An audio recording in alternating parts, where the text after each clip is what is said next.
Blacksmith of the Apocalypse. By Arcuser. Chapter 871 Stratagem of Phoebe. Mael's Storm. A column of wind turning at unfathomable speeds was cast. The drill made of air directly aimed at the priests and warriors of the church that were holding their position tenaciously against the flood of beasts. Even though they could manifest divine skills within the arena, they still had the edge over the skeletons and obesities. I told you not on my watch. Bulko jumped in the way, wearing a silvery blue set of armor. With this armor, he had a 90% resistance to wind attacks in addition to high magic defense. The hit of the high-level magic still pressed the air out of his lungs and flung him away, the only consolation being that the magic was also stopped and the church staff unharmed. Bulko! Lixus cried out, angry and worried. Haha, I knew you would do that, their opponent announced and turned to the quarter elf. He fired several wind blades at her, while Bulko was still blown away. Seth had only brought Yulekat's fur with him to Y City. The pair of priests and elementalist had stayed back to cover their retreat in case something went wrong like right now. Apart from them and Wolfram, they were currently the only members of Minas Mar present at the church. Seth had left the golem in case a powerful enemy they couldn't handle appeared. The Grey Knight was currently fighting a high-intensity battle with a swordsman the scene had sent, leaving the Storm Mage to them. So far Bulko and Finn had been able to fight together to stall their opponent. However, now Lixus faced the sudden attack of the Wind Mage, without Bulko playing tank. Elemental Barrier. Lixus had to interrupt the spell she had been preparing and used Quick Cast to hastily raise her shield.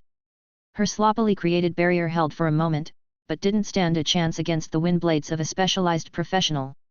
She was hit by half a dozen wind blades, covering her face and upper body with her arms to at least escape a deadly blow. With Bulko's buff and the elemental affinity she had gained through her class, her resistance to wind magic was almost as high as Bulko's. However, her defense was lower overall. Maybe I should have listened to Seth, she thought, as she felt the blades cut her flesh. She had refused to have an armor of lunacy because she wished to keep her current robe. It was the golden robe Seth had given her and an elven master enchanter had blessed for her. It was a relic and she had wanted to try and raise it to a legendary item through her own efforts. In the end, an item could not overcome its material limits. No matter how great the enchantment was, the rare thread the robe was made of was ripped to shreds when it faced the terrifying magic of the immortal. The last act of her robe, before the durability hit zero, was blocking enough damage to allow her survival. Lixus stared in shock. The elementalist was left wearing bloody rags that barely covered her slender body, but she was alive, albeit heartbroken. At first, she blushed, but she quickly forgot the shock and embarrassment. Her whole head became red and a different emotion swallowed all the others. It was a burning flame in her chest. Who cared if she was almost naked? Who cared that she had lost almost half her health? Do you have any idea what I went through to make that robe? She screeched, spitting fire and brimstone. How would anybody know the shame and embarrassment, the pride she had swallowed when she returned back to the village of her great-grandfather, despite swearing to never return there ever again?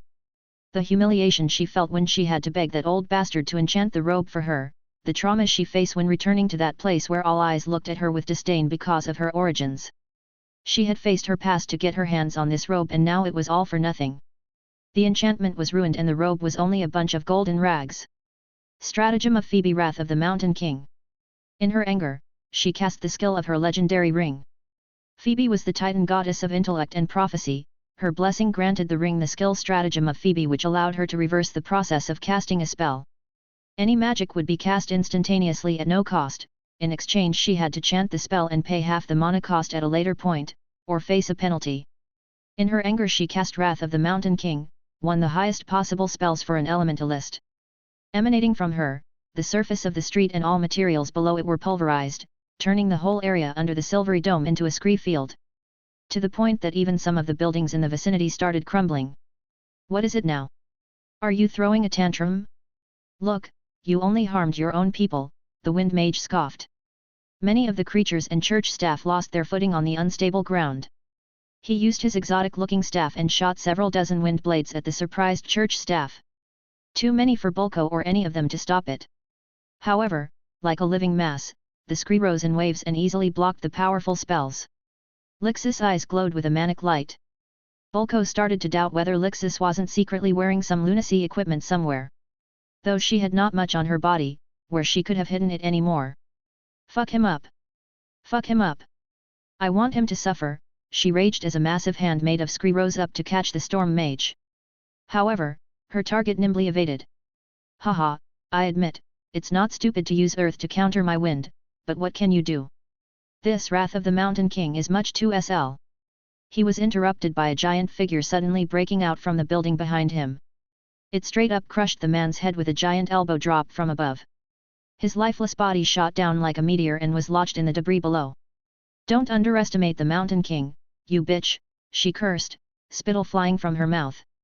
The Mountain King was a spirit king of the earth element, ruling over the stone that made up mountains and massifs that reached the heavens. He could take form from any non-metallic mineral and had not broken through the building, but shaped his body from the glass and concrete it was made of. Clenching her fist, the immortal who was in the middle of regenerating his head was constrained by the rock he was lodged into, only leaving his regrowing head above ground. His limbs were crushed and his staff broken. Great King, please help the Grey Knight in his battle, Lixis suddenly voiced her request with surprising humility. She realized how she acted before the king and tried to fix her image. The figure of a king created from concrete and glass debris nodded and turned in the direction of the other fight. Wolfram was taking surprisingly long. The reason was the arena they were currently in and their opponent. Most of the golem skills were a manifestation of divine power and were blocked by the arena. This left him to fight a physical combat with someone they suspected to be a cultivator. Otherwise, it would have been hard to believe that one of the immortals had a body that could compare to the power of the golem. Meanwhile, Lixis stepped up to the caught immortal magician, who had regrown his head but was still unable to get out of the constraint. You think you can just bury me? Even if you cut me apart and lock everything away, I will be back. Even if it's decades or centuries, I will get my revenge, the man raved on crazily. Lixis stared at him shocked. She was angry and wanted him dead, but stuff like that had not come to her mind. This guy really had dropped over the edge. Who in their right mind wouldn't fear eternal prison and boredom? Only an idiot. Don't worry, I won't give you the chance to enjoy such a cruel fate, she answered feeling really merciful. Before the man could say another word, the elementalist shoved the hairpin-like device into his forehead. The scene was very similar to what happened to Mina's opponent. He shone in a bright light and when it dimmed, he was replaced with a different being. It was a man wearing a loose robe. He had faceted black insect eyes and feeler giving his pale face a unique aura. Peeking out from the loose robe on his back were the wings of a dragonfly. I, Babal, a follower of Paimon and master of 10 legions, have answered your call. What is it you wish, summoner? Like Mina, everyone had been briefed on how these needles worked, although Bulko and Lixis were just as surprised as Mina when it really happened. The elf thought for a moment before she spoke. As your summoner, I wish for you to get rid of all signs of the scene in the vicinity. This barrier, the skeletons and fat monsters, as well as any members you find that are infected with the immortal serum. After a moment, Babal nodded.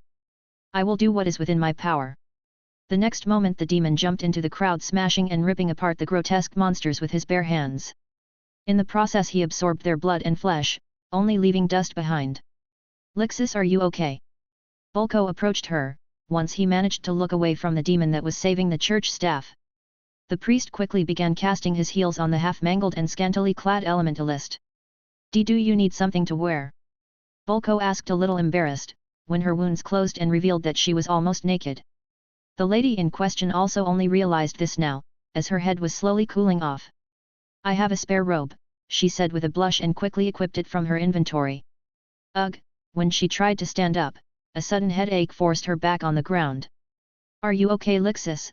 The priest asked worried. He was sure he had healed all her serious wounds. Just the backlash of my skill. Sorry, Bulko, can you put up a shield? I have to chant for the next few hours. On the other hand, crimson clouds collected around the demon, who was absorbing the eerie creatures he had massacred. When it seemed that he had accumulated enough, the cloud suddenly shot toward the arena boundaries.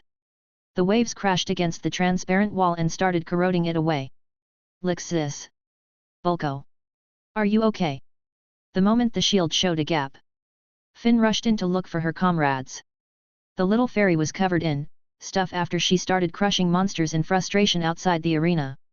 Lixis can't answer right now, but we are okay, Finn, don't worry. Finn let out a sigh of relief, but the very next moment something passed by close to her face. It was as if time was slowed, as a scream filled with anguish echoed in her ears and she watched Bulko's arm fall to the ground. The priest's whole shoulder was blown away, his armor pulverized. It's a little early to be relieved. So this was why it took so long. They have quite the interesting items there, a second voice pondered. This ends here, a third said grimly. Atop the crumbling building opposite the church, 4 figures had appeared. Chapter 872 Drunk Mike. Moaning, Mike woke up from a feverish dream only for a tremendous headache to greet him in reality. His unfocused eyes showed him a blurry room. The floor was cold, like a metal slab, and everything sounded weirdly muffled and distorted. He noticed that he wore nothing but a flimsy gown. Slowly, hazy memories flooded back into his head. The feeling of power leaving his body when his transformation was cancelled. His desperate fight, his capture, his hand shot to his head as his heart filled with despair. He twitched as his hands touched the fresh wounds on a shaved head. The first thing those monsters did after stripping him, was to cut off his ears and tail, before shaving his hair and fur. Then came the torture. His body was covered in wounds, but he was sure he had not revealed anything, or did he? His memories seemed shambled and incomplete. At some point a young handsome man spoke to him, but he could only remember that he spoke to him. He had no memory about what they spoke about or for how long. Why did he even speak with him? His memory stooped somewhere in that conversation. His heart raced as he suddenly wasn't as sure anymore, that he had not revealed any secrets. Guilt tried to settle in his mind, as he pulled himself together. This was not the time to get bogged down and blame himself. He had to get out of here. They had taken his armor, but they couldn't touch the contents of his inventory, was what he thought. Mike gasped when he found that all spare weapons and armor were missing from his inventory. High-level potions and gadgets like the flashbangs were also gone. His fear, that he had been completely under their control, intensified. Why else would all the important stuff be missing from his inventory? A hypnosis or skill that could even overpower his resistance as a focus warrior. The young man must have been a high-ranking member or maybe even the leader himself. Mike could only hope none of the others would meet. Only food, miscellaneous stuff, and common potions were left. He had to smile. The common potion would have been just enough to treat his superficial wound, but what he was smiling about was their negligence with the food. In general, even buff food was less sought after than simple potions. It was easier to quickly drink a potion in battle, and potions usually had better effects. Right now, Mike had time to eat, and the effects of Link's food, who was close to becoming a master cook, easily outperformed common potions. Armored newt steak with roasted sleep bane root. Epic, consumable. Doubles health and stamina regeneration for 15 minutes. Low chance to permanently increase endurance or health regeneration. This was the standard ration for the field teams of Mina's March. When eaten during periodic breaks, it made sure their health and stamina were at their peak during dungeon raids. As palatable as Allison managed to make potions, a good meal was a lot better to raise the morale. Still, it was not enough to help him heal his ears or tail. It would need a high-ranking magic or pristine potion to accomplish that. He had also tried using his blessing, but it was blocked, like during his fight. While eating, he checked his inventory for things he might be able to use. He found a pair of sweatpants he could wear and a white wife beater. An uncanny combination, but he couldn't choose at the moment. After looking through the miscellaneous stuff, he found a box he had forgotten. Seth had given it to him a few days ago, but since they were so busy with the raids, he never had the time to look inside. It was a small box, not bigger than the palm of his hand. Back then Seth had said to give it a try with a grin and come back to him if he had questions. It didn't seem too important, which was probably why Mike forgot it over his busy schedule. "What the?" he exclaimed when he saw what was inside. It was a dainty, whimsical ring that looked more like something his sister would wear. Had Seth lost his mind, to give him such a frail ring? The ring was a thing band that looked like 2 entwined vines of ivy and grapevine, judging by the intricately worked leaves attacked to the 2 vines. There were small violet stones inlaid, that looked like single grapes, too. It really wasn't his style of ring, but currently, this was the only item that could be useful. He had made really sure before deciding so. He didn't find anything else that could currently help him in his inventory. A flimsy ring was better than nothing, he thought, and put it on his finger. The cat man froze. He could feel tremendous power flowing through his veins and flooding his brain. His pupils widened to the max and he suddenly saw everything hyper-detailed. His heart rate rose to the point that he felt it beating in his chest and his reason started slipping away. It felt like he was drunk. Ding! Because of the effect of demon alcohol, you are intoxicated. Ding. Because of the effect wit of the alcoholic, your intelligence has been capped at 10. Excess points are evenly distributed to willpower and endurance. Ding. You have been affected advance of madness. Your strength has risen because of advance of madness. Ding.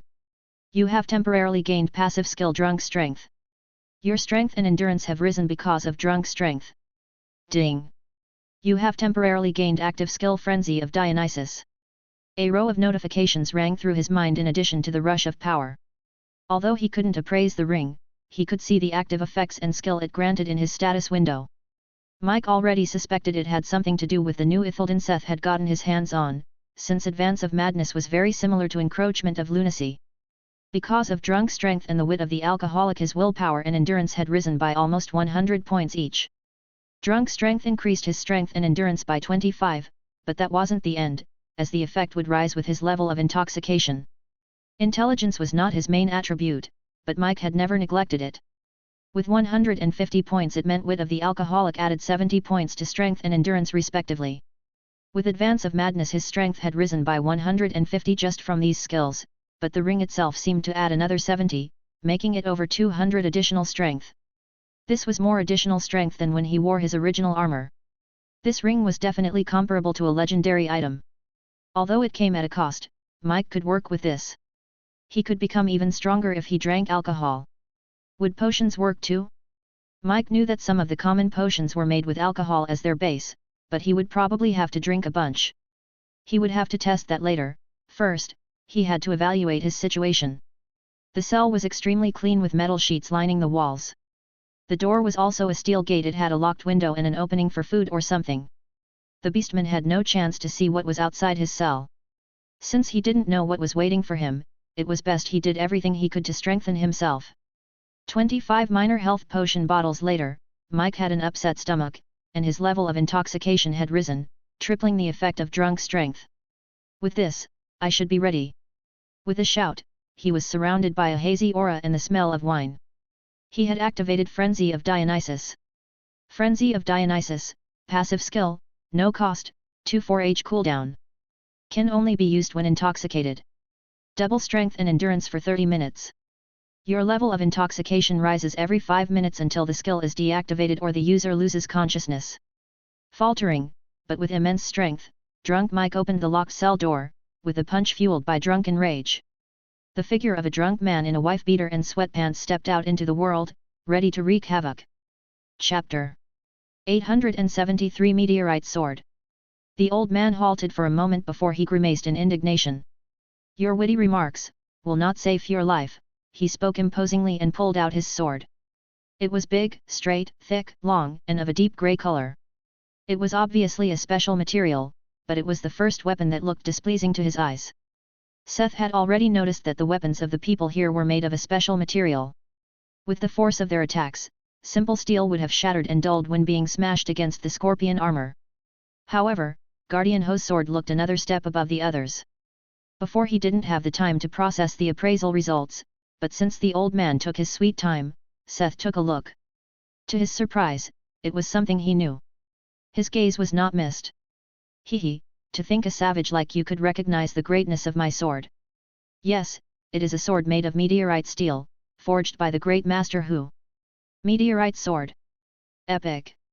Damage, 1450. Durability, 2222. 1 plus 20% fire attack. 2 plus 20% to energy attacks. 3 plus 15% to aura attacks. 4 plus 10% energy saving. The work of an alleged master, imbued with the power of fire. It holds a small amount of sentience, but the chance to develop an ego is almost extinguished, due to the way it was alloyed and forged. Requirement, 250 strength, 250 agility. Seth frowned in displeasure when he saw the stats of the weapon. Someone had squandered the potential of the meteoric iron and alloyed it with regular steel, only to make a big and heavy sword.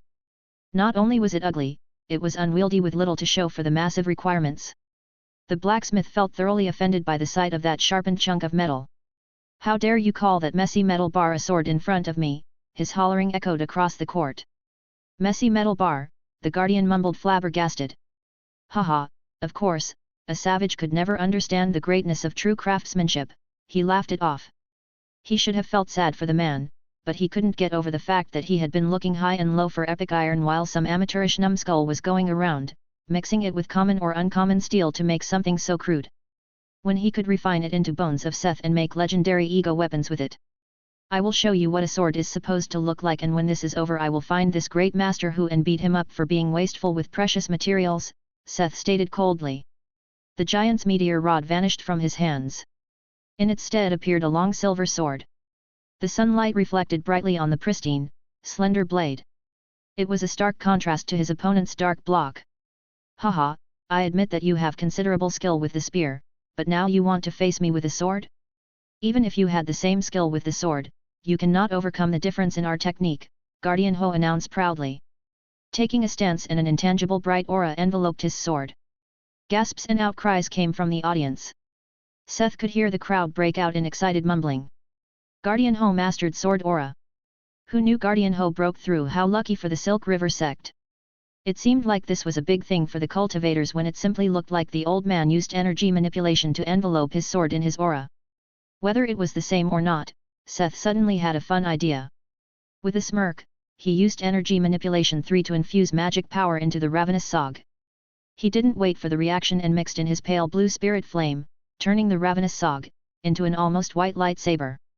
Let's see how your sword aura will hold up, he mocked the old man, who had been so proud only moments later. Humph! The inept imitation of a savage. I will show you the power of true sword aura. Incensed, the cultivator attacked with incredible speed. So fast, that Seth instinctively evaded the charge using Scorpio escape. He had been distracted with the sword and underestimated his opponent. Guardian Ho had a reason for his arrogance, as he was a step above the previous guys. His physical stats even surpassed those of Seth. Despite looking like an old man, he was a monster in the body of a human. Checking with Aya's discerning eyes, his physical attributes were all around 1,200, even a good chunk above Seth. No wonder he didn't mind the requirements of the sword. This created an unprecedented situation. Seth was not able to keep up with his opponent. Even if he was able to see him with Aya's vision, he was not fast enough to hit or block him. It was another stalemate. Sword aura did not count as weapon damage, but Ti still didn't get through the layers of armor. The only difference was that point for point, his armor lost durability. The blacksmith had to admit that he could not compete with the man in an open fight of pure weapon proficiency. It was a good thing he didn't intend to anyway. The next time the old man charged at him, Seth raised his shield, and the cultivator was blasted by blinding light. Using the short moment of distraction, Seth stepped aside and cleanly cut the meteor sword with his blazing lightsaber. Ding! Lame One's Walk Leave 9 has become Lame One's Walk Leave Max. Ding! Lame One's Walk Leave Max has become Gate of the Lame Leave 1. An unexpected windfall. His movement skill had actually reached max level and evolved. When Guardian Ho regained some of his vision, he looked at his halved sword in shock and despair. Seth smiled even happier. This was it, this was why Seth didn't kill him in that moment. What have you done? A savage could never understand the greatness of true craftsmanship, he gloated. Using Karen's soul snare to lock the shocked elder in place, Seth proceeded to perforate his body with fire lances. With his body dying, his nascent soul was forced out. So this guy was definitely a nascent soul cultivator. Seth had actually started becoming doubtful, seeing how the ones with the sword formation did not have a soul escape their bodies. Were they a step lower? This made it even more impressive how big the differences within the same level could be. Quickly using spirit capture, Seth was able to get a hold of the nascent soul. He had learned his lesson, not to give them a chance to escape, and with spirit capture on level 9 he had the skills to do so. No. How can this be? The little soul Ho cried out.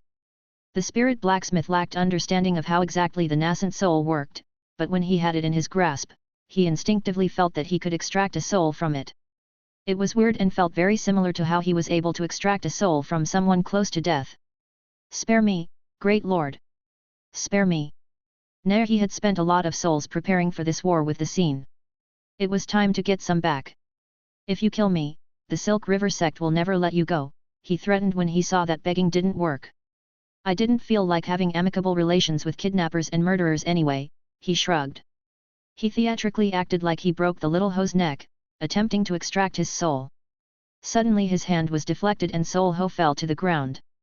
There was red fog rising from the elder's dead body that enveloped the nascent soul and shaped a face. "Do not dare to touch my disciple, you dirty savage," a visage formed from smoke roared at him. The crowd around him was looking on in shock. They were not his concern. Seth momentarily faced the apparition.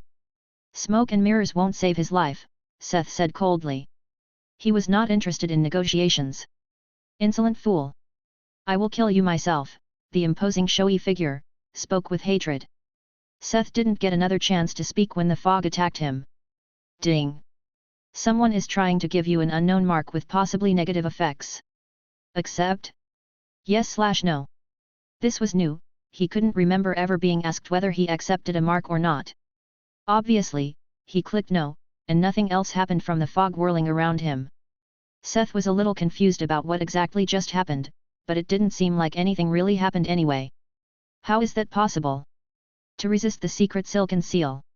Tisk, my time is up. For touching my little hoe, I will come and raise your little world, he threatened a last time before the smoke sped into the distance, taking the nascent soul along. His bounty was stolen from him, but he couldn't change that. He turned to the crowd.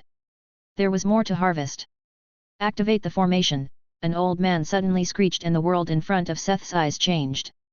Chapter 874 Vestiges of the Past.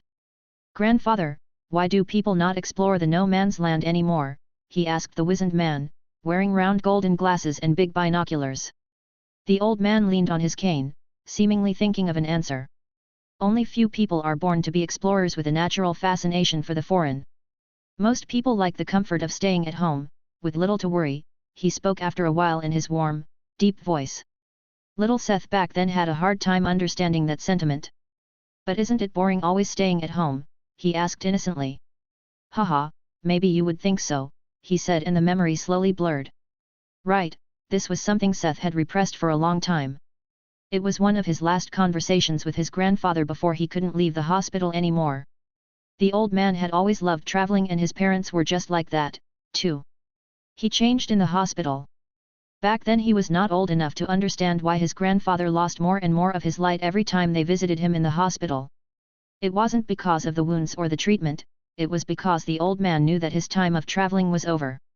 Next, he stood in a room. It was the room in his dorm during college. A somewhat younger version was reading a message from his parents on his phone. Seth, you have to concentrate on your exams. If you do well, we can go to beta together next time. You said you liked the beach there. Emotions flooded him, this was the last message he had ever gotten from his parents. A deep sorrow he had thought buried filled his chest like a lump of lead. A few days after that message he got the message that his parents went missing during one of their short trips. For weeks he had waited for news in vain.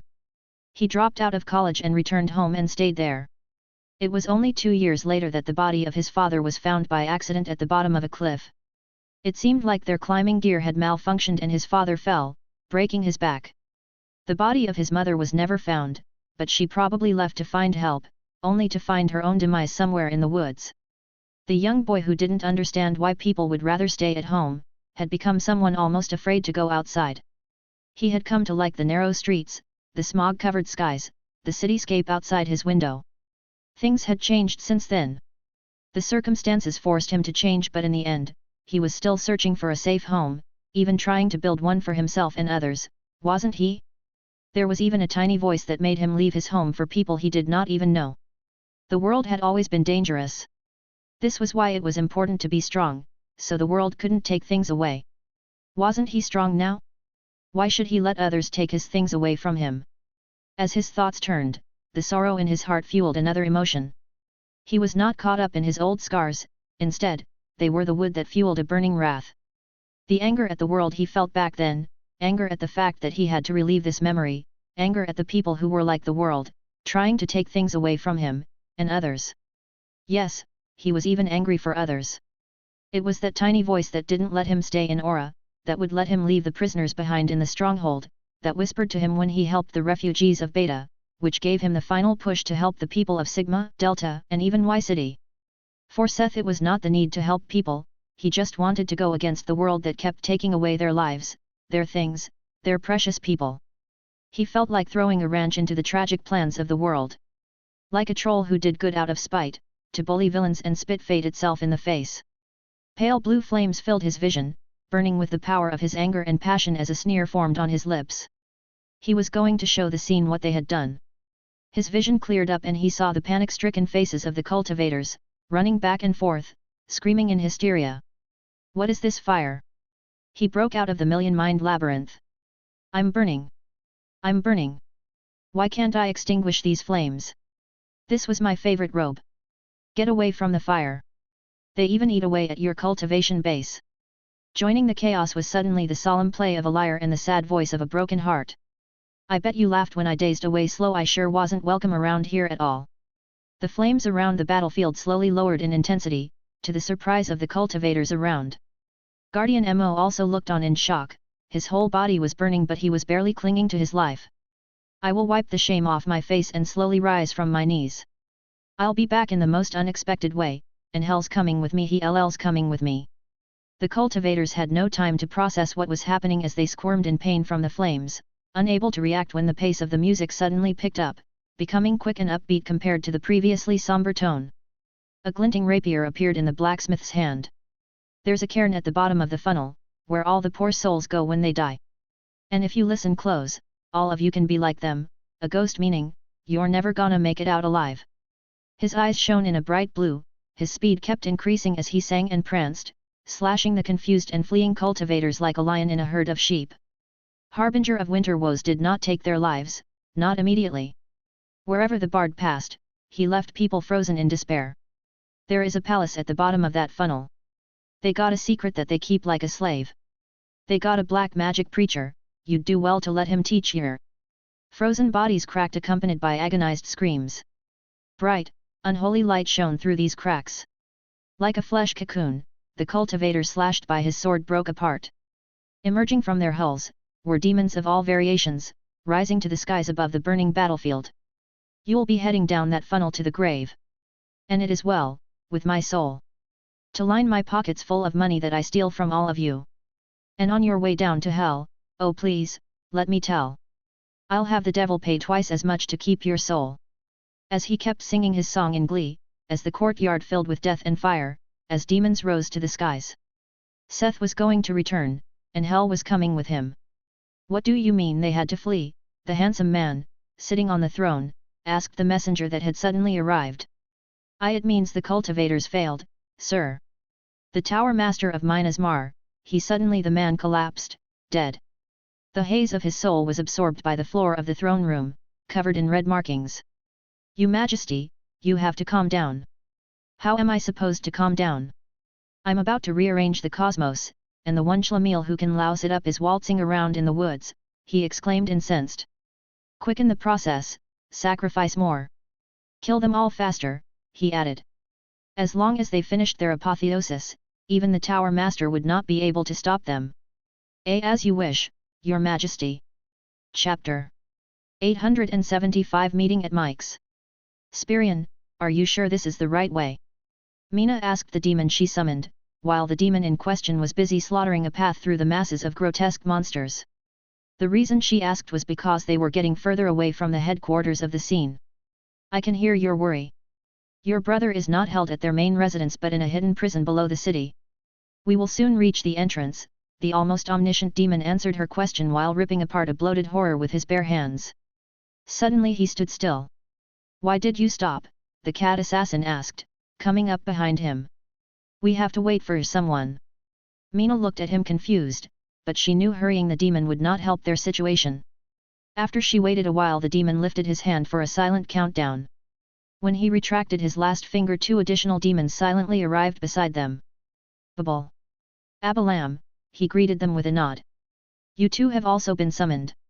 The fairy, Babal said with a nod. The elementalist, Abalam answered shortly. How are the others? Minas asked instinctively. All 3 demons stared into the distance for a moment, but Spirion answered her. Your comrades are fine for the most part. Only the hero is having a hard time, the demon explained vaguely, but this was enough for Mina. Good to hear. So? Where is my brother? He will be here in 3, 2, 1. A floor cover that didn't look any different from the rest of the street was suddenly blown into the air. With a mighty roar, a giant anthropomorphic lion wielding an aura blade broke out from the demolished elevator shaft below. His eyes were glowing in a red light, as he looked around. "Mike," his sister couldn't help but exclaim, drawing his attention to them. "Leave it to us.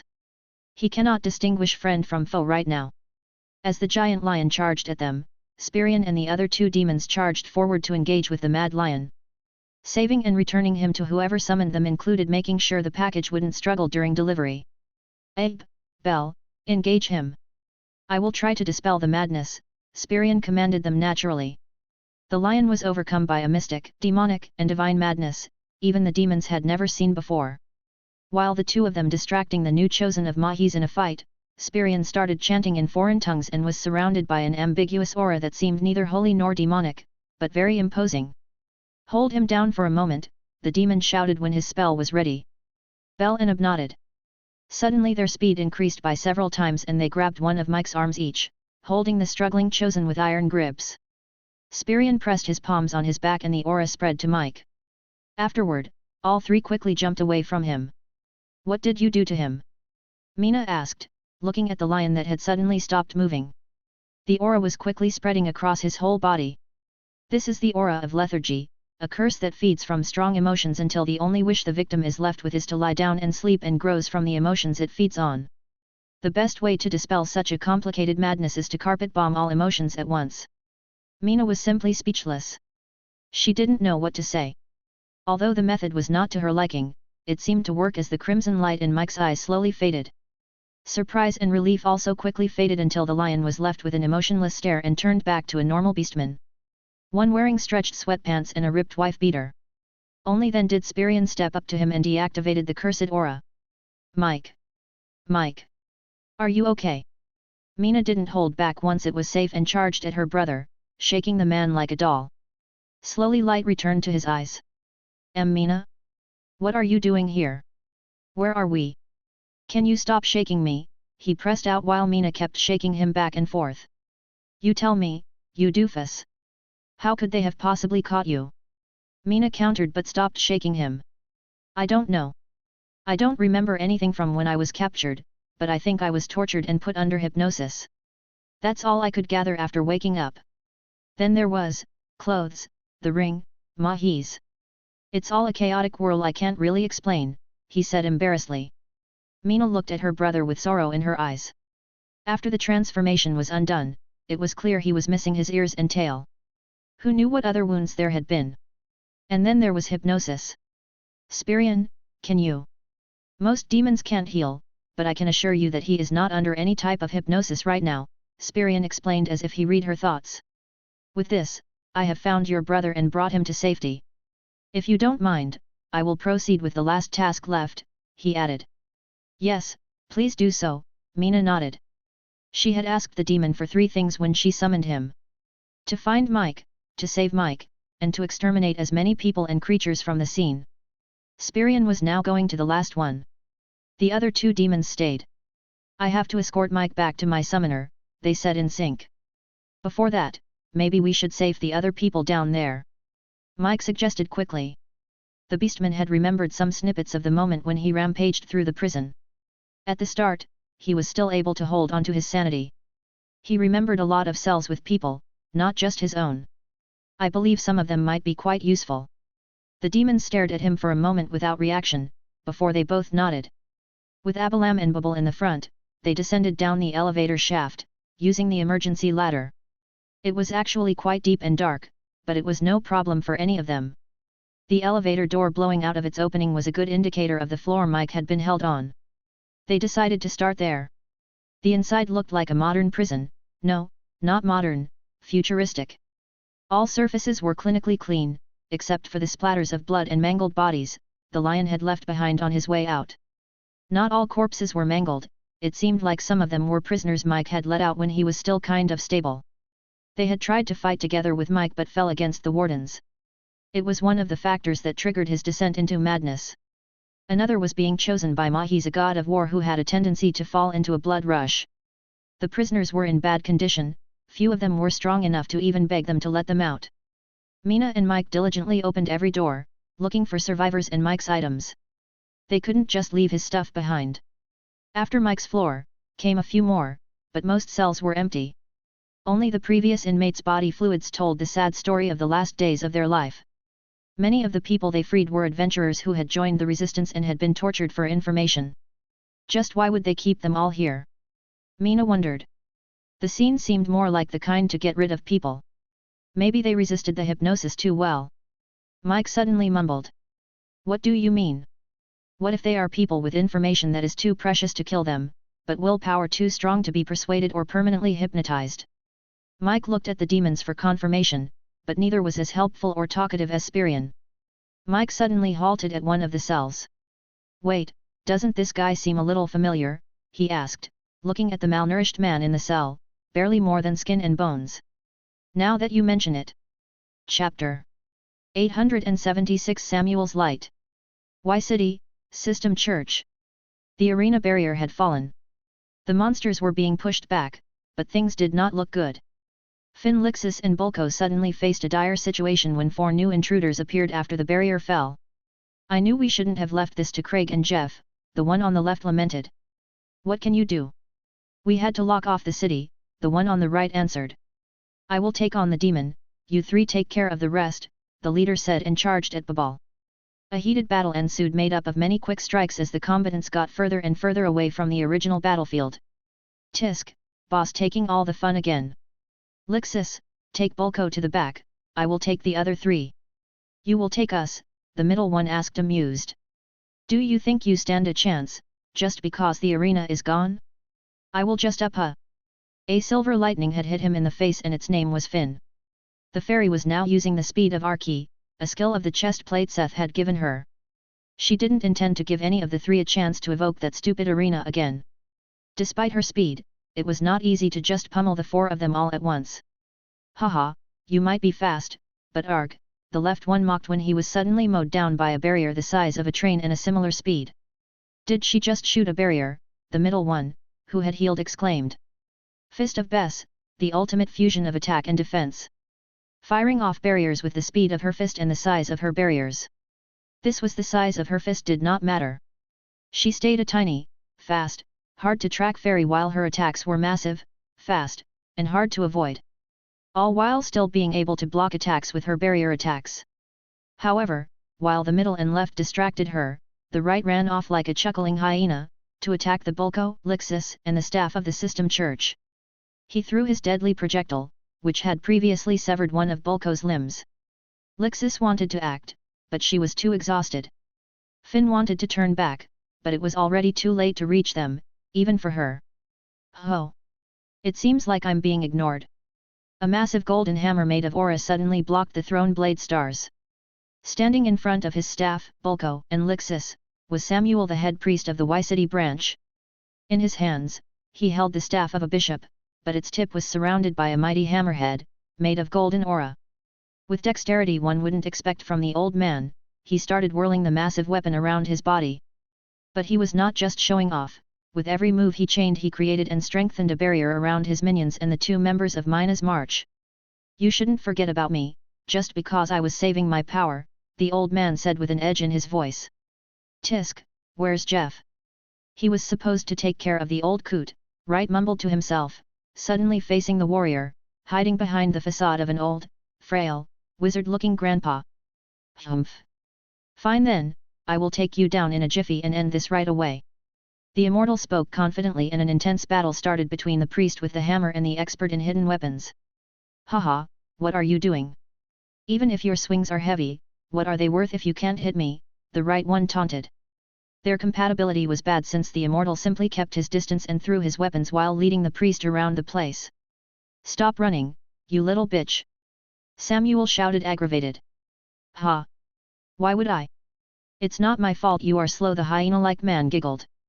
However, his face lost color when the hammer was suddenly right in his face. Samuel had actually thrown the hammer. He barely managed to evade, only being brushed by the shoulder, which still pulverized his shoulder bones.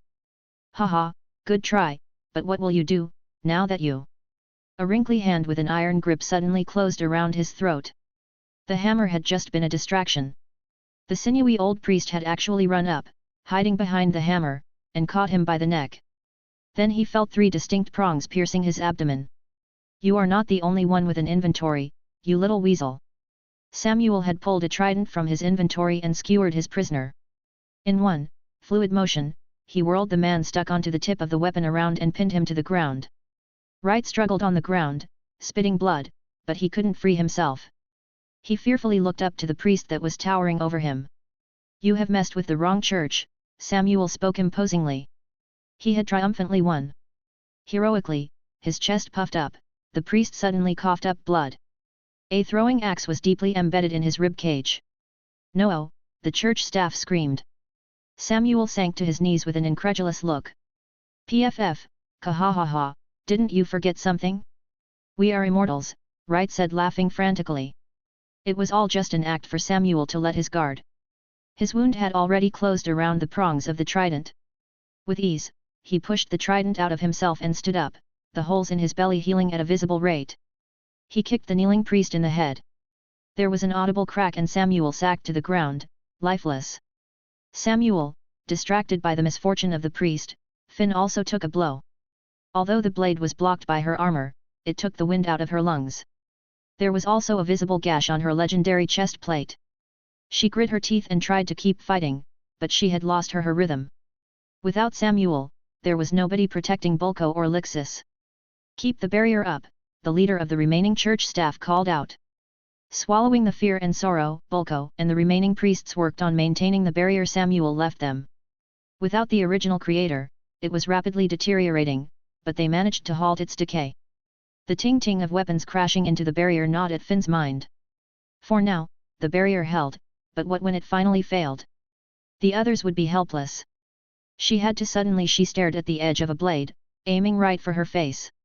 She was barely able to block it with her knuckle dusters. What a stupid rookie mistake, she had been distracted and almost taken a fatal hit. This was the second time, too. She had not suffered any injury, but like her armor, her knuckle dusters looked like they were close to breaking. These guys were really using legendary or at least relic level items. "Looks like you are finally realizing your situation. You and your friends are done for, just like Mina's march. We will only become stronger from now on," the middle guy with the blade said, while the left guy kept her busy with his twin daggers. "If you are hoping for your precious Tower Master to save you, then you should forget about him. He was sent hundreds of miles away, in the middle of a trap. Even if he survives, it will take weeks before can even see the borders of Epsilon. By then, everyone he knows will already be dead," the middle one ranted gleefully. "Thank you for the information." A hand grabbed the Rambler's neck and created another audible crack. Spreading from the gauntlet on his neck, the immortal turned to grey metal and then proceeded to turn to dust. "What the? Let go!" Finn heard from behind. The right one attacking the barrier had been grasped by a massive hand made of gravel. Wolfram and the Spirit King had returned. Chapter 877. Cade's struggle.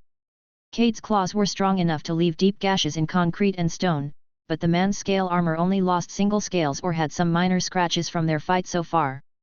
She had also tried her illusions and spells but found magic being almost useless against her opponent. Unlike the members of Mina's Mar, Cade lacked legendary items or even divine protection. The former was owed to her arrogance, the latter because of her specific class. Now she cursed her past self, that she has not taken Seth's offer to make a few items for her. The Rakshasa had nothing to overcome the immortal's high magic resistance, which only left her with physical combat. Unfortunately, she didn't overpower the others in this department as she would have liked to. Despite taking full advantage of her skills to borrow the power of beasts through transformation. Even more frustrating was that his wounds immediately healed the moment she managed to put a wound on him. She on the other hand was already covered in bruises and her armor was about to crumble apart. "Fine, let's do this," she said and created a clone using a mix of spells. It was mostly an illusion, but could also attack in cooperation with her. "This again? Why only 2 this time?" the man exclaimed, wielding his spear. "Or rather, 3, he suddenly said and made a quick turn around stabbing at Cade, who had tried to use her clones as a distraction and attack him from behind. The spear accurately cut her wrist and hit the hairpin-like item out of her hand. It fell to the ground and actually broke. "Ha! What did you intend to do with such a brittle toy?" with a kick he delivered the Rakshasi into the rubble of a nearby building. Ever since they were fighting, the surrounding had changed shape a lot. Not just their fight, but also the desperate struggle of the people of Earth against the sudden invasion of monsters had changed the cityscape considerably. Many buildings were destroyed or close to breaking down. The streets were littered with corpses of monsters and people.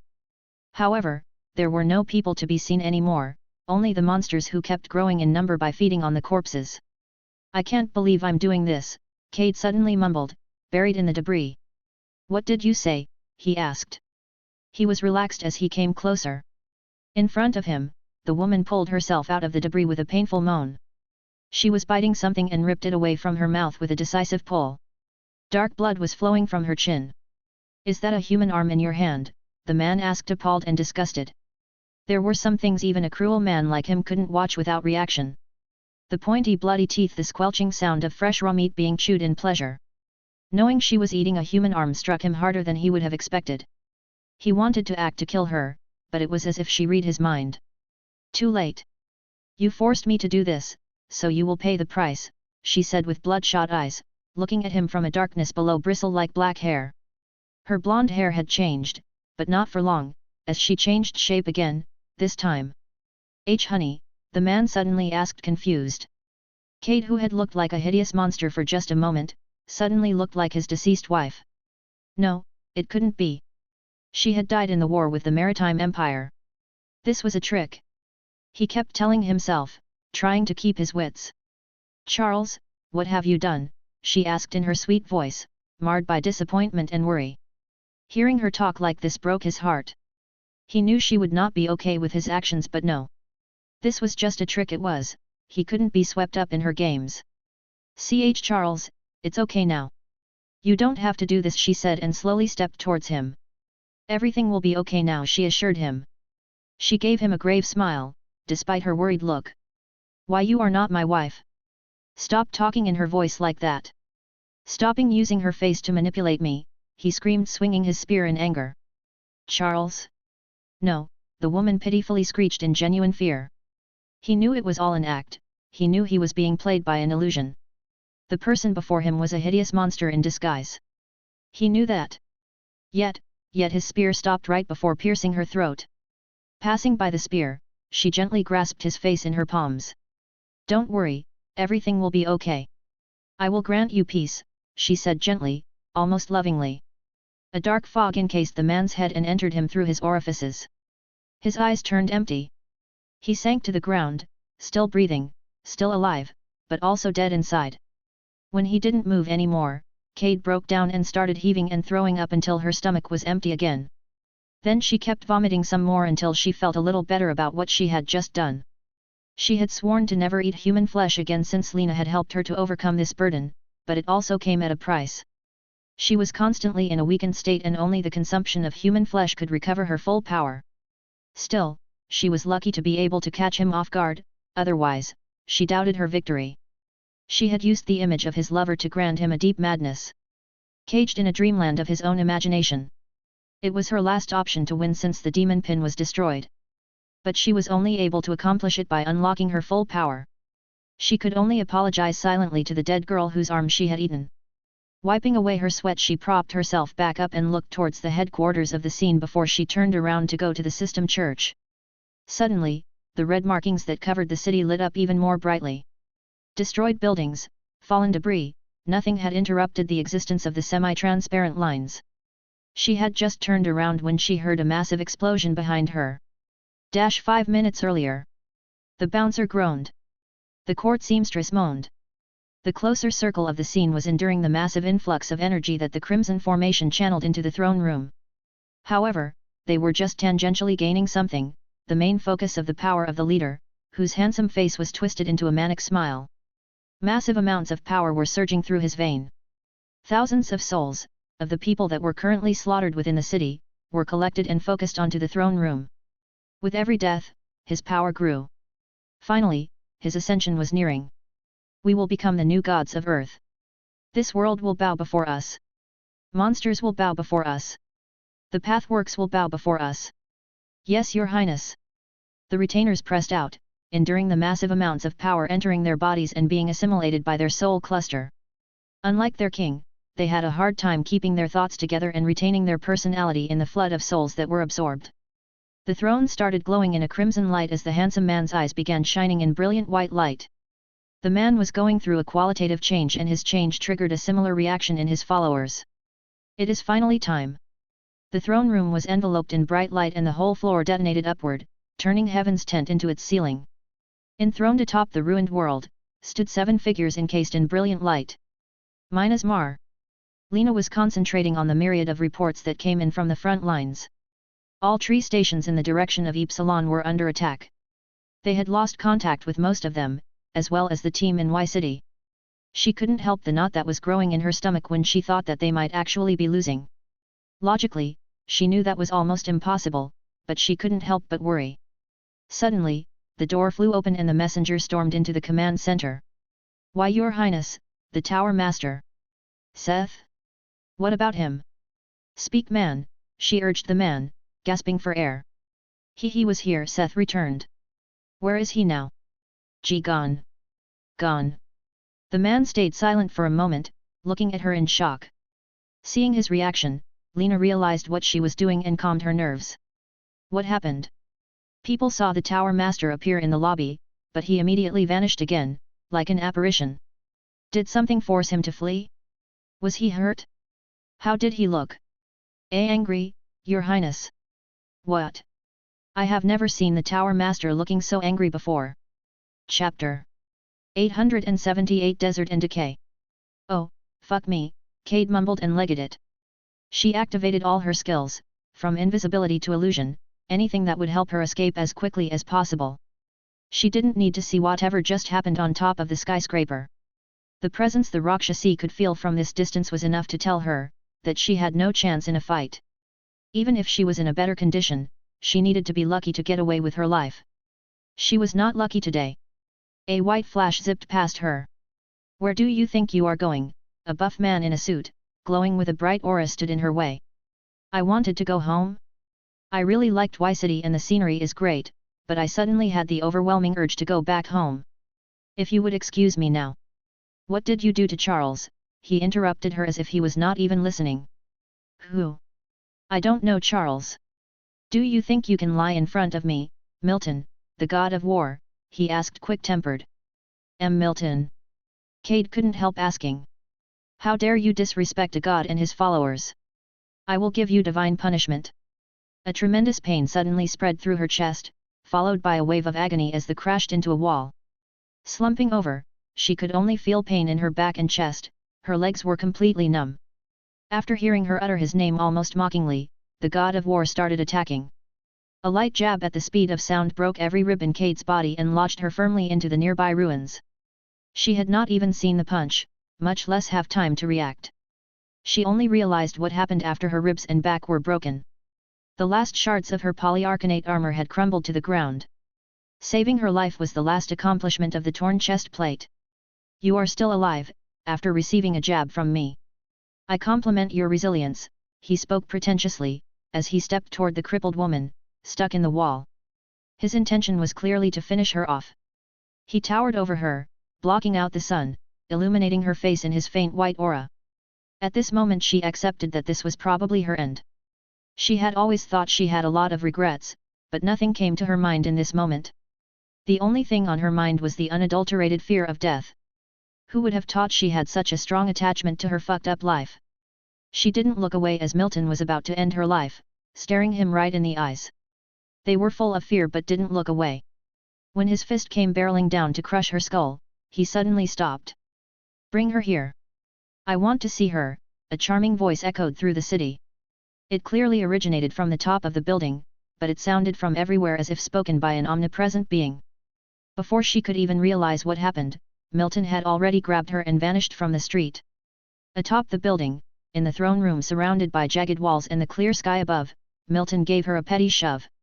Unable to even stand on her own, Cade simply plopped to the ground, forced to look up to the throne. She was now face to face with the group of immortals.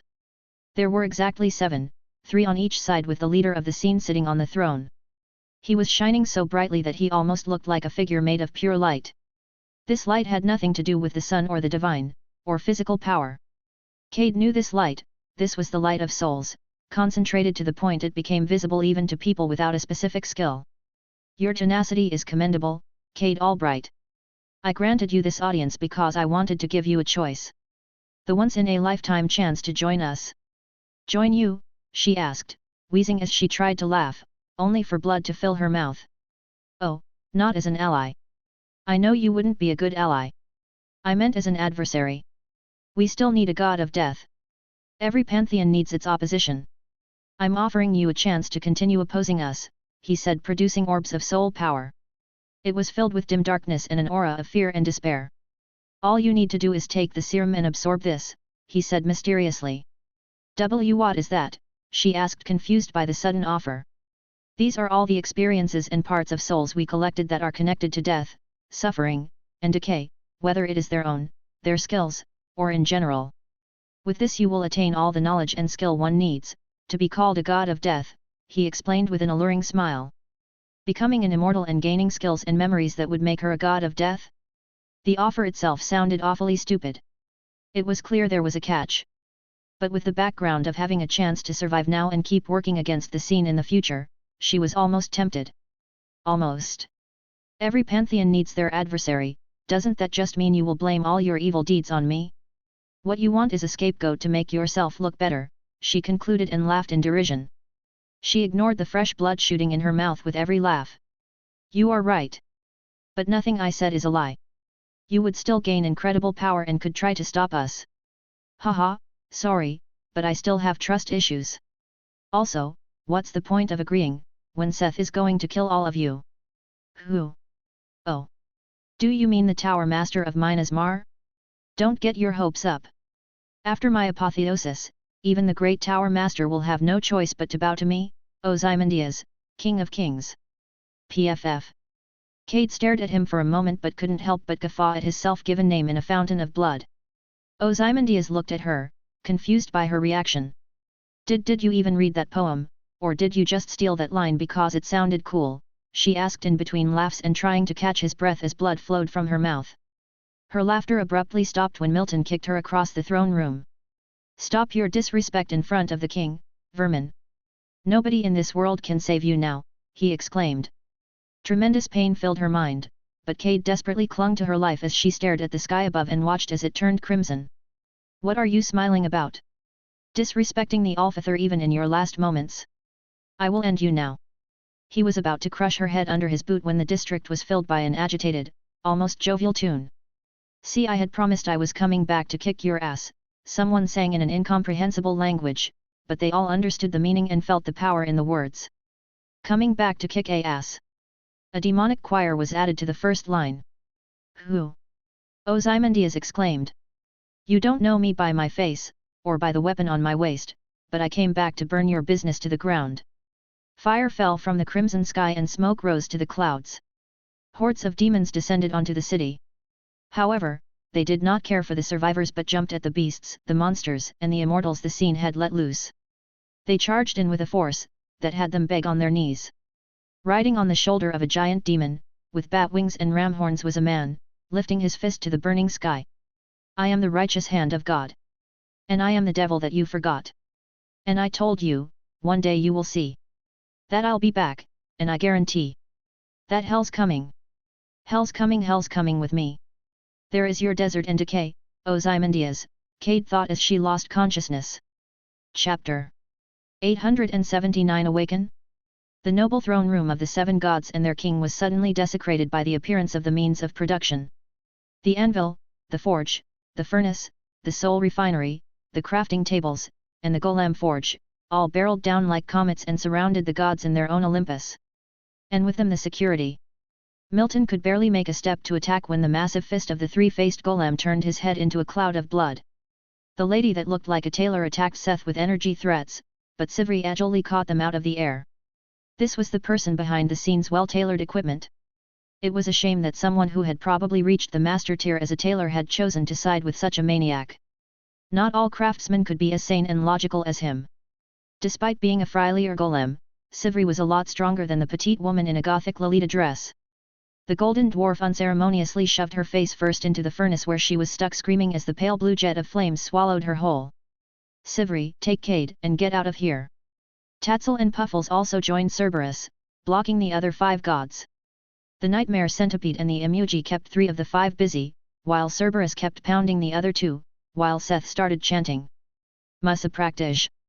Musa praktisch.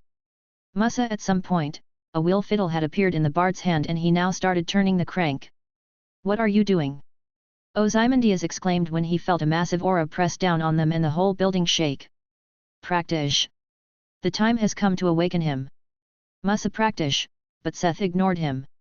Originally Seth had wanted to call Paimon, but his preparations had been undone and he was too pissed after everything that happened to try and perform the kind of ballad needed to please Paimon, which depended a lot on minute musical control and skill management. He just wanted to see the scene dead. They didn't deserve to be defeated with style. I call upon the ancient beast, to come forth from the underworld and awaken. Awaken! Awaken! Seth's voice thundered, shaking the whole building in tune with the eardrum-ripping power of the devil's wheel fiddle. I will not let you. Ozymandias himself finally moved to attack, but at that very moment, a thunderstorm of music sounded like trumpets and cymbals and threw him back. The background of the music was a mighty roar and everyone but Seth suddenly felt a tremendous psychological pressure on them. Some even stopped moving altogether, screaming and crying at whatever illusion they saw. The hurdy-gurdy skill of Paimon's presence had stopped the self-proclaimed gods in their tracks. So much for the kings of kings, who could barely withstand this copy of the Pale King's mere presence. Take the land, that must be taken. The whole world shook as in the city below, the streets and buildings were ripped apart. Deep rifts parted the city's very foundations and unearthly flames licked toward to sky from the depth of the planet. The chasms formed a massive circle of conjuration. Rise up from your cursed slumber. Break forth from your grave eternally, I command you to rise. Rise. Rise. Seth's voice and play were like a storm that pressed down on the world with brutal force and space itself started rippling within the constraints of the circle of conjuration. Fire and flames lit up in Seth's eyes, as he looked at Ozymandias. I'm the conjurer of demons, I'm the father of your death, I bring forth the ancient evil, I control his every breath. The gates of hell opened in a wavering crack in space as a massive demonic monster appeared past the gap in reality. Its simple presence seemed to stop time, as no living thing dared to move, despite the city around them crumbling under the force of the ballad. Only Seth vigorously played and sang. I instigate your misfortune, with the breath of grinding sand, I awaken Armageddon to feed upon your million souls. Awaken! Awaken! Awaken! 2 massive claws grabbed the edges of the rift and ripped it wide open, as the being of utmost terror stepped into their world, to feast. Ozymandias could only watch in horror as he got a taste of true fear. Deep in his soul cluster, he knew what he was facing. Despite singing the words like a madman, more shouting than singing, Seth also felt the immense pressure that was past anything he would have expected. If it wasn't for the devil's wheel fiddle taking the majority of the burden, he would not have withstood this. The blacksmith had also underestimated what it meant to summon a gatekeeper of hell. Before Seth had wanted to summon Paimon, the Pale King. As a king of hell, the heavenly realm of demons, one could say Seth had planned for a god to descend to punish the scene. But even just the gate beast was almost too much for him. He was just creating a connection to sacrifice the scene.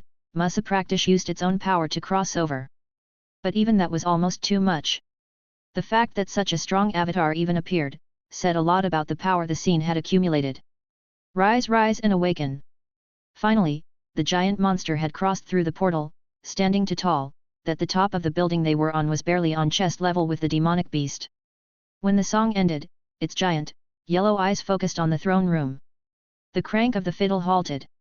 I accept your offering. What is your wish? It was a booming voice that penetrated existence itself, but it sounded surprisingly sophisticated, compared to its appearance. All I wish for is to offer their souls, and the souls of anyone like them in this city, to you. Again within a present, Musa Praktish said, pondering and falling silent for a moment. Unexpectedly, the beast raised its massive claw, the size of a small island, and pointed at him. With unexpected gentleness, the savage tip of its nail touched the blacksmith's forehead and a rune lit up on his forehead, for just a moment. Haha, I will take it and leave a present of my own, he said in a normal tone, that was like a whisper compared to his true voice. Ding! You have received the mark of Musa Praktish. What are you talking about? What is happening? Ozymandias exclaimed, confused. He felt his presence wane. It was similar to the other gods. Their light was slowly dissipating away from them in small specks and they became translucent. Suddenly, Musa Praktish quoted something with a sneer. "My name is Ozymandias, King of Kings. Look on my works, ye mighty, and despair. Nothing besides remains. Round the decay of that colossal wreck, boundless and bare. The lone and level sands stretch far away. Ugh, no. This can't be happening. My dreams, my power, my eternal kingdom." Ozymandias kept lamenting as he and the other gods dissipated to dust, until there was nothing left but brittle husks, that used to be their bodies. Frail statues that bore witness to the birth and fall of Earth's new gods.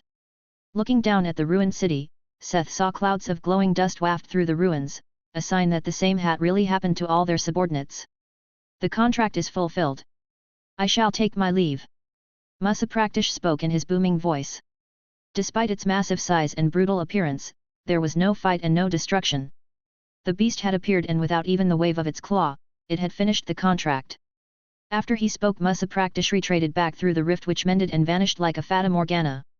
The bard stared at it, as the rift slowly closed, then he let out a deep sigh as the tension he held slowly left his body. Seth had been convinced Musa Praktish would do short work out of the scene, but the bard didn't expect it to go so quickly. Or that a beast of hell would put such a burden on him. Tired, he swept back his hair drenched in sweat. He really had to honor the power of his new instrument. Without it, he may have suffered a lot in the attempt to summon Musa Praktish, not to mention someone like Paimon. The end of the scene had been a little anticlimactic, with all the trouble they had caused, but it was finally over. He had not even spoken out his thoughts when the city shook again. Ding! World message. Due to the recent battles and the high number of casualties, the awakening of the slumbering realm has quickened. Did he sing awaken one too many times? Chapter 879.5 Brutal. I have to admit, that was brutal. Hephaestus praised the little blacksmith's performance. Picking up popcorn lathered in ambrosia syrup from an automaton server, he gave Seth a well-meaning nod. It was a sign of peace, a sign that the blacksmith god had finally forgiven the god of chaos for influencing the path of the little blacksmith in the direction of a demonic bard.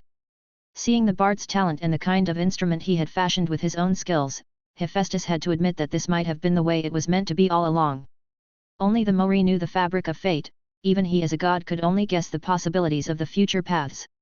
The god of chaos gave him an disinterested look. He was Seth, the god of chaos, the desert and storms. What would the blacksmith's acknowledgement mean to him? Yet, when he turned away, a small smile played around his lips. "Ah, look at you two get along. But aren't we forgetting something? Hades rained on their parade." Persephone could only smile to herself, at one of her husband's few childish moments. They were gods, the facade of Musa Praktish the demonic gatekeeper couldn't deceive their eyes. "Right," he got the attention of one of the monarchs.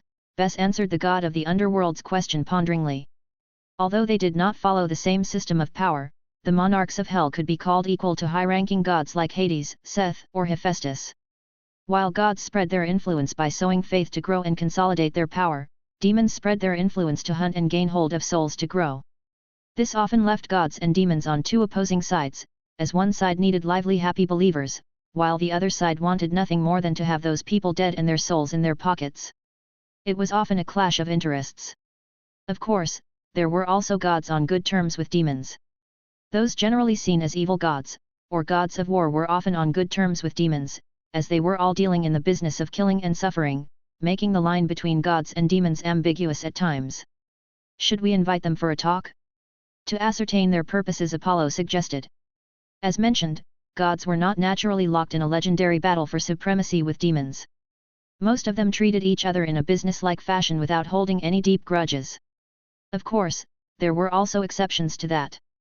"Apollo, are you sure you are the right one to act as a chaperone for the little blacksmith right now?" Hermes teased his brother. Apollo's escapades and amours were a fixed part of his myths. Apollo couldn't deny it, so he could only look at Hermes reproachingly.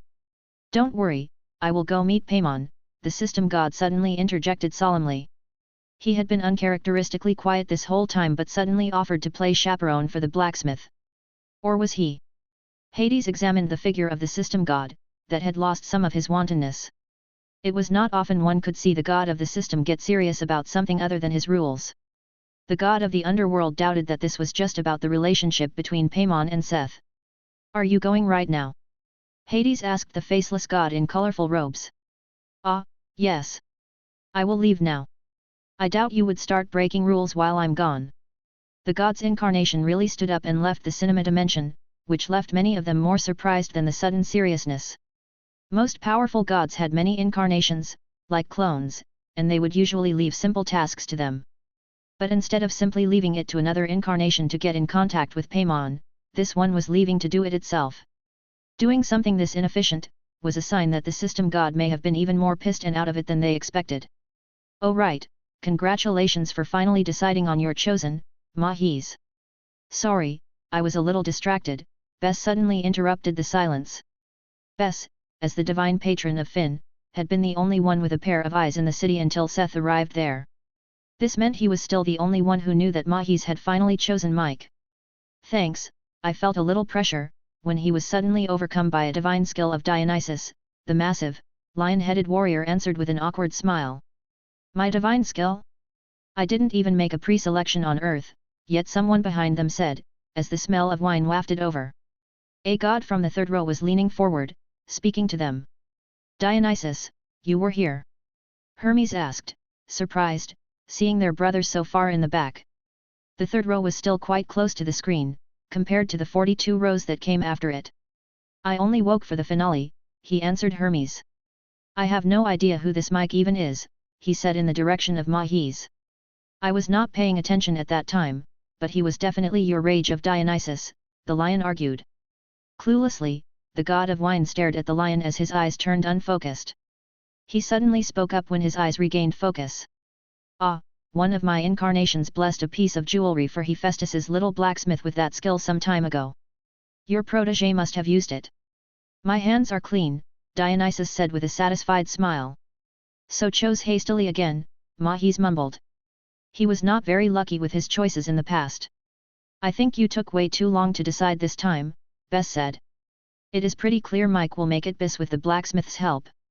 It's your past experiences that held you back from making the right choice earlier. It's a good thing this misunderstanding forced you to finalize your choice." "I guess you are right. Of course, he is. What you have to do from now on is to invest in the little cat boy. You didn't have a good champion in ages. You shouldn't hold back now," Hephaestus advised. "You finally have a chosen with a direct connection to a master blacksmith. I think you know what to do." The blacksmith god didn't miss the chance to make this an opportunity for the little blacksmith. Although he had his private chosen, a different incarnation was watching over Cormac Pale in Mount Agra. This incarnation was solely for cheering on Seth on Earth, and it also did the PR work, if the chance was given. "HRMM, I feel like you have an ulterior motive in saying that, but I also think you are right. I will have to check what I can do for Mike," the god of storms and war said, and started pondering how he could give his chosen blessed materials. "You can just look for fitting stuff and give him a quest to procure it for a ritual. It's not much different from what I've been doing." Seth suddenly gave Mahis some advice. It was a fact that it was harder to materialize a special material than to noble an already existing material through their blessing. "That's actually a good idea," Mahis looked at him in surprise. It was a piece of quite sensible advice from the god of chaos. "I will have to check whether there are any good materials on Earth that will fit my requirements," he added as a moody harump interrupted them. The two gods of storm looked at WebNovel, who looked at them like they were wronged. "Why didn't you mention that a little earlier?" they asked forlornly. WebNovel had used a lot of their power to give Lydia 2 special materials for her holy items because they did not think of this power-efficient solution. Seth stared at them for a moment, before giving a bright, charismatic smile. "You were acting so lively at the time, who am I to stop you? How would I know you are short on power when you acted like that without a moment of hesitation?" the god of chaos teased the other god for their impulsive behavior. WebNovel could only swallow their regrets. It really wasn't Seth's fault this time, that they had acted on impulse.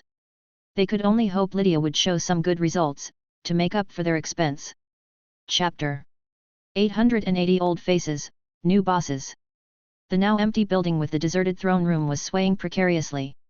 Only Seth, Puffles, and Tatzel remained on the rooftop. The blacksmith let out a tired sigh, as he looked on as the whole city was rocked by an earthquake. "We should not stay up here. Let's go look for the other," Seth suddenly said, worried. The scene was gone, for the most part, but he had no idea about the state of his friends. Especially Mina and Finn, who had stayed close by as reinforcements. He needed to make sure they were okay.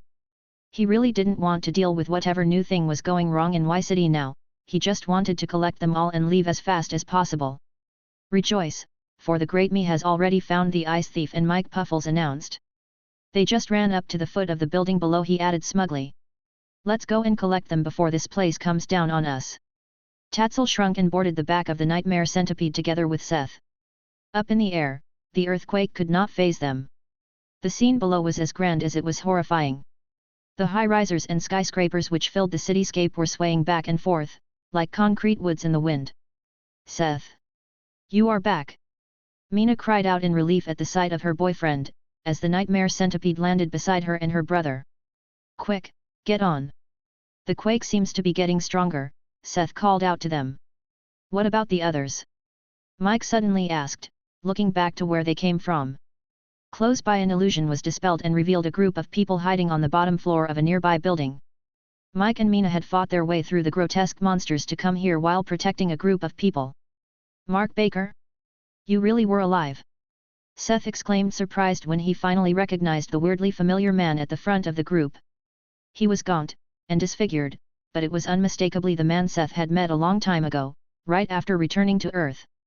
It's been a while, Tower Master, he said, referencing their last conversation, when they talked about the trade route and made a deal for a shipment of armors. They had thought him dead, but he actually survived. I originally worked on the rebellion, but I was caught halfway through, he said, a little embarrassed when Seth asked how he survived. Anyway, let's get going. Before anyone could comment, that not all of them fit on Puffles' back, a swarm of golems appeared from Legion. The striker units unceremoniously snatched the people up and rose to the air, alongside the nightmare centipede. We will aim for the system church. I'm pretty sure Sivri brought Cade there. The others should have also headed there, I hope. Below them, the quake kept getting stronger. The first buildings started falling like dominoes. Y City already looked not so fresh after the invasion of demons, but now things really started to fall apart. Seth! Look! Mina exclaimed in shock. The surface of the district rose, starting from the magic circle scarred into the surface of the district as a breaking point.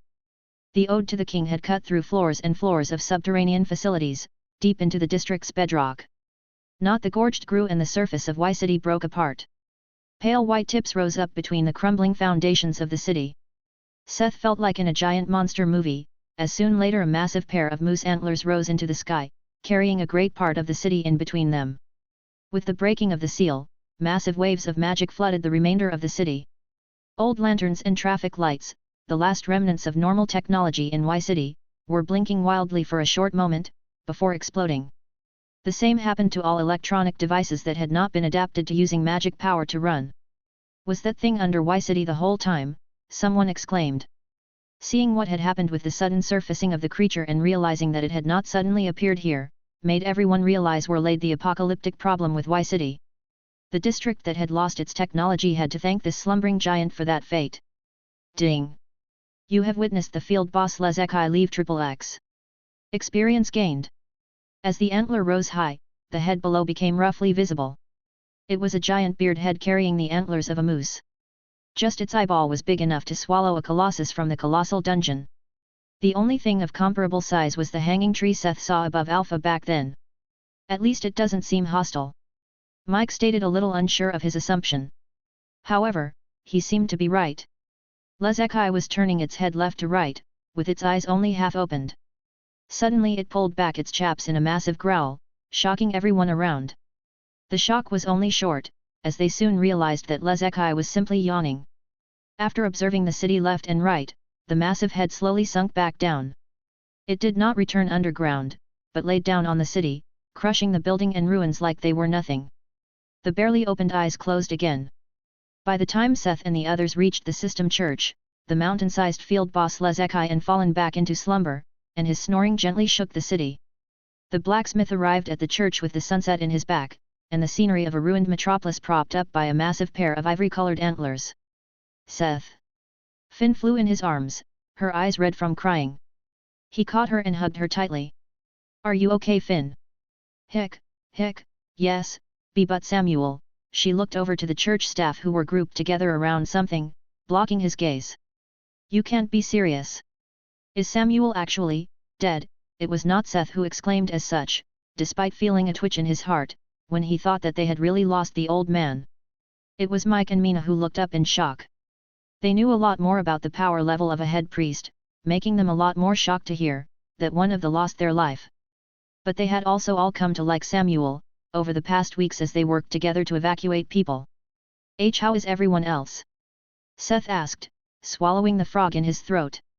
Bulko and Lixus got injured during the fight, but they are mostly fine now. Seth felt his conscience twitch when he thought about how Samuel's death had not really struck him that hard, while he was incredibly relieved to hear that his friends were unharmed. Let's go to them. We probably have a lot to discuss. Give it to me. In a darkness filled with dim, crimson-red fire, stood a figure in a blue robe, blocking the path of a man riding a dromedary and 3 of his surface.